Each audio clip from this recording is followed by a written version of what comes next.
So, hello guys, good morning. So welcome back to my YouTube channel. This is Otoboyson. So ngayon guys, mayroon tayong dinadiagnose at repair Nissan Cefiro V6 engine. Ayan, V6 engine Nissan Cefiro 99 model. So ang issue nito guys ay aircon at saka engine. So unahin natin yung aircon. So wala na siyang lamig, wala na siyang preyon. So ano ba yung una natin gagawin dito guys, kundi magli-leak test tayo kung mayroong leak itong system na to. So leak test tayo. So marami ng modification dito guys. Ang tubo kagaya nito naka-modified na. Ayan, modified na. So dinugtungan na nila to dito yung tubo. Siguro sumayad siguro yun at nagkaroon ng singaw. Pagdating dito, ayan, mayroon din dyan. So i-restore natin yung aircon nito guys. So susubukan natin na paganahin na ito o restore. So titingnan natin kung gagana yung compressor clutch nya. So una natin gagawin ay magba-vacuum tayo, tapos leak test. Yan yung una natin gagawin. Tapos yung compressor ititest natin kung magkakaroon pa ba ng magnetic clutching siya, engagement. So yan yung gagawin natin. So unahin natin pag-vacuum. Habang nagba-vacuum tayo, doon tayo sa compressor, titest natin yung magnetic clutch kung gaga. So sundan nyo lang guys yung video. So aircon muna yung gagawin natin dito. So 10 months daw to na stock. So pag gaganahin natin, bubuhayin natin yung aircon. So yan guys, naka vacuum na tayo. Yan, vacuum na tayo. So nag-vacuum na tayo, i-off natin muna dito kung magkaroon ba ng leak. So isarado natin dito muna kung magkaroon ba siya ng leak.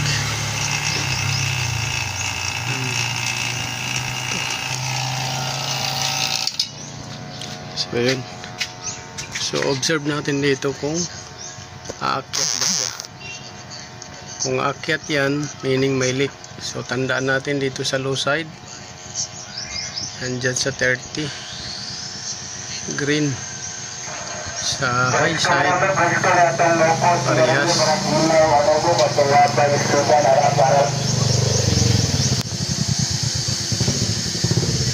Parehas siya.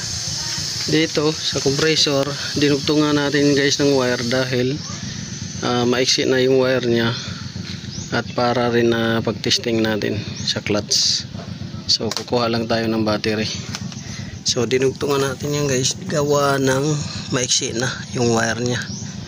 Siguro nakailang putol dugtong na sila hanggang umiksi na. So yun, check natin yung compressor. Yan yung compressor nya, check natin yan.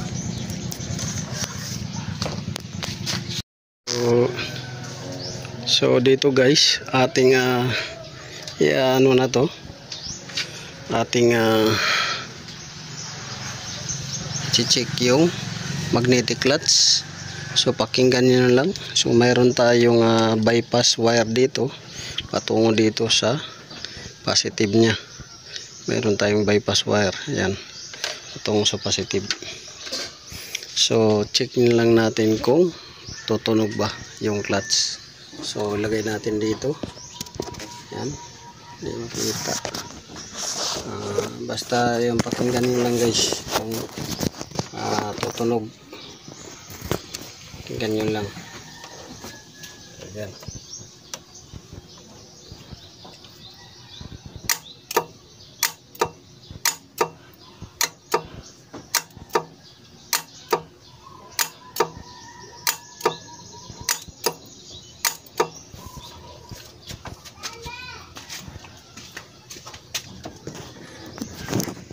So siguro guys narinig ninyo, so gumagana yung magnetic clutch natin, so gumagana yung compressor natin.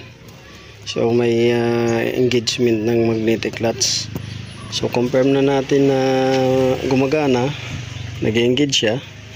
Ngayon ang pupuntahan naman natin sunod ay kung may pressure to ang compressor. So kakargahan muna natin yan ng partial na preyon.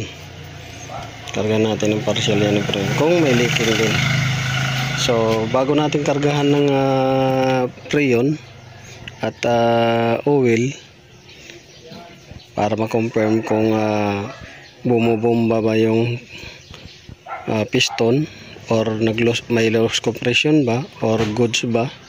So check natin muna yung ating dito leak test. So far hindi nagbago. Yan. Dito sa high side di rin nagbago. So malamang goods to guys. So kakargahan natin ngayon ng oil at preyon. Pero bago tayo magkarga, so kailangan na itap natin doon sa may wiring nya. Ayan. Marami kasing naka-bypass na dyan sa connector nya. So yun yung gagawin natin.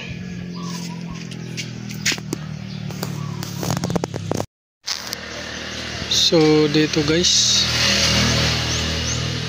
natapos na natin yung vacuum. Ayan. At natapos na rin natin yung leak test. So hindi nagbago, walang vacuum leak. Yan, walang vacuum leak. Tapos dito ay inayos natin yung wiring nya dito sa compressor, gawa ng nagkaputol-putol siguro pag ano nito, pag repair ng makina na hatak.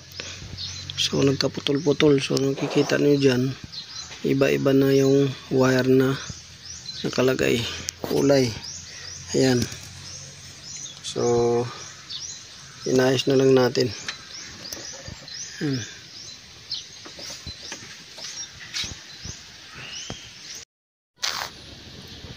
So ayan guys, naka-ready na yung ano natin, preyon. Kakargahan na natin ang preyon. Tapos dito nakargahan na rin natin ng pag-oil. So nakargahan na natin ng pag-oil at nakargahan na rin, kakargahan pa lang natin ng preyon. So check natin guys kung gagana ba siya yung aircon na to, or magpapalya ba, or mag-filled ba yung aircon na to, dahil 10 months na tong na stock, hindi nagamit. So yan, dahil lang yung video guys, kakarga na natin yan.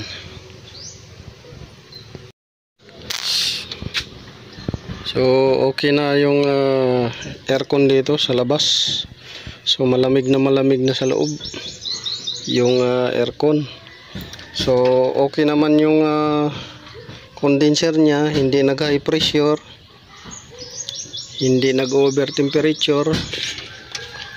Yung wiring dito okay na sa compressor, gumagana na yung compressor. Yung wiring dyan para sa switch at saka compressor okay na rin. Yan, bagong relay dahil nasunog yung relay dito, nasunog yung relay. So bago na. So okay na dito yung aircon, yung condenser, yung compressor, yung fittings at saka piping at saka auxiliary fan, okay na. So doon naman tayo sa loob, dahil yung blower i-correct natin.